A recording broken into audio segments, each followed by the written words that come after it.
Okay, I hear y'all. The video that y'all have all been waiting for pretty much the entire week. But ladies and gentlemen, boys and girls, I present to you the types of players in school football, part 4. Lately, you guys have been crushing the like goals.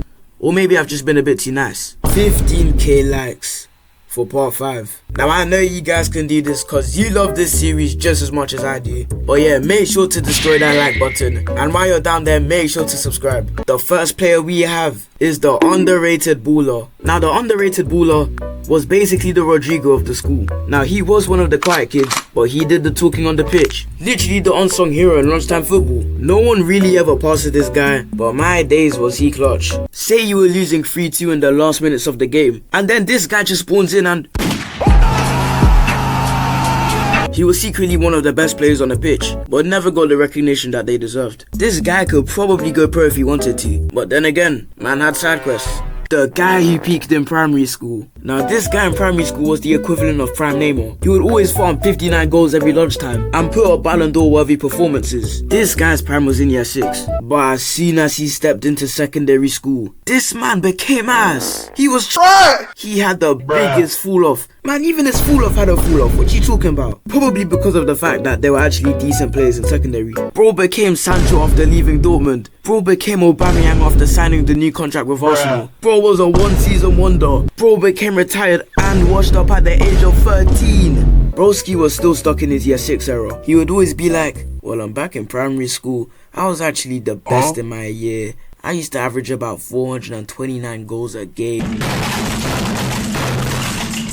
Nah, bro was talking about his glory days like they were the pinnacle of his career. Meanwhile, bro couldn't even find a Sunday league club to play it. Hell nah. Bro would just use that one knee injury excuse that prevented him from playing good. Nah, G, we all know your boss. But up next, the guy who tried to impress the girls.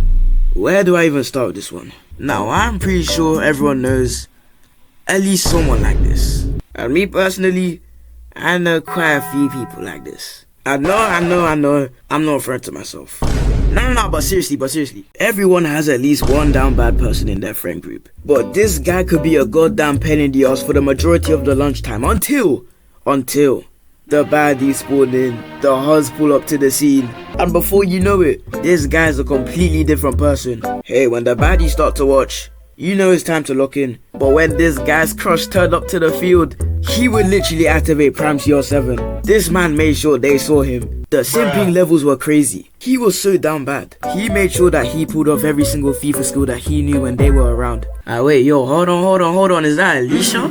Yo, let me just, oh yeah, yo, look, techers. Yeah, that was literally them. And the worst part is, 90% of the time they didn't even care. Man was trying too hard to get their attention, but someone else who tried very hard was the tryhard.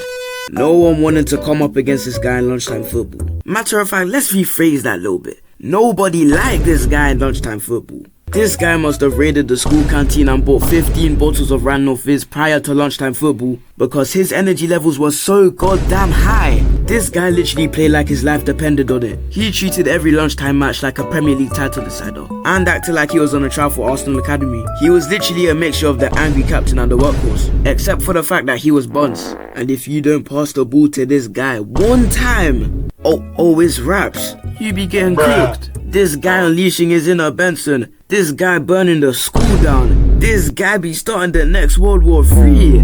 So I recommend you pass to this guy. And he would always come to form, drenched in sweat, after every lunchtime. These were the words that the tryhard would scream on a regular basis. Pass! Release the ball! What are you doing? Win it! Take him out! If you were on his team and you fumbled, you would get cooked harder than you would from a lecture by your English teacher, Mr. Stanworth. But the next players that we have are the dynamic duo. Now the dynamic duo were usually made up of the two best players. These two had the perfect chemistry. They were literally your Harry Kanes and Heung-min Sons. They were too OP, but the annoying thing is they would pass to each other and only each other. They never passed to anyone else, which they honestly didn't need to, because them two combined would see them get around 15 goals at lunchtime. If they were on the same team, it was practically game over. Just give them the win. The skillful winger and the tall striker were one of the best duos. Even the two best friends, they just had crazy synergy. The guy who was brave enough to confront the year 11s.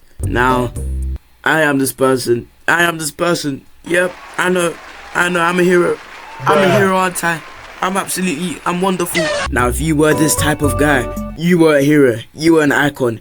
You were just a god, man. Now, the year 11s at my school, yeah, they were complete arses. Like, how could they not be? I'm sorry to say, but year 11s are the lowest of the low. Year 11s are the scum of the earth. Year 11s are the most degenerates of degenerates. Year 11 should be in prison, incarcerated, tortured, prosecuted, tormented, and executed. Year 11s are...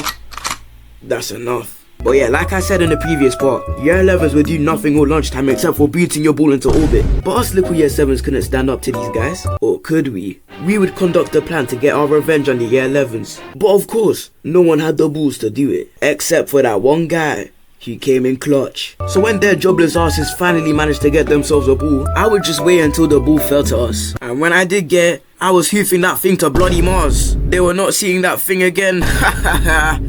That was... until the aftermath. The most they would do is just floor me or press me like mad. But yeah, the guy who stood up to the year 11s, you have my respect. Anyway, someone who I did not have respect for was the cocky guy. This guy was the biggest trash talk on the pitch. His ego was literally bigger than Lizzo's torso and had the confidence of brave wilderness. Every lunchtime he attempted to start fights. This monkey really thought he was the main character, and after he scored the worst goal of all time, he would start flipping, celebrating in our faces. Like, brother, grow up. He also thought he was the best footballer to ever grace the game, and he thought he was better than the professionals. The self-glaze was crazy, and you best believe that bro's favorite line was, this guy was such rage bait. Like, honestly, if there were no teachers there, I'll be scrapping. But anyway, that is the conclusion of the types of players in school football part 4. Who knows how long this series will continue for, but I might as well start on the next part already. If you enjoyed this video, make sure to leave a like down below. You already know 15k for potentially a part 5. And by the way, thank you guys for the support lately. I've just been growing and that's all thanks to you guys. And by the way, shout out to Junior and Gabby, the best brothers, and also Liga 21 and AZP77. Links are down below, and if you don't subscribe to them, then you're a retard. But anyway, I'm out. Wanna see the other parts of the types of players in school football? Click right here.